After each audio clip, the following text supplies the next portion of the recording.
Закон принят, но без статуса «Дети войны». Сегодня ветеран труда, а тогда, в годы Второй мировой, маленькая девочка Зинаида Дмитриевна Винокурова рассуждает о принятом документе.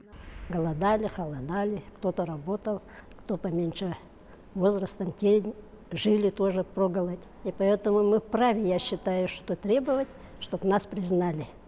Хотя бы исторически. Германия сразу после победы признали своих сирот, детей войны. А мы, страна победителей, до сих пор, 70 лет прошло, мы этого не сделали. О мерах социальной поддержки граждан, потерявших одного из родителей в период Великой Отечественной войны 41-45 годов. Так звучит проект закона, который принят парламентариями региона. Это будет ежемесячная денежная выплата в размере 886 рублей.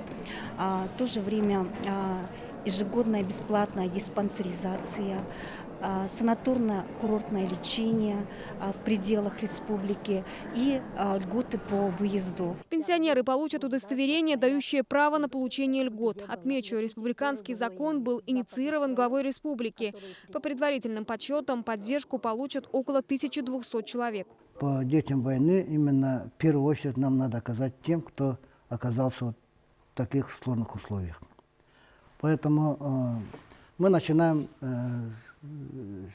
сами принимать, а потом будем ставить их перед федеральным центром.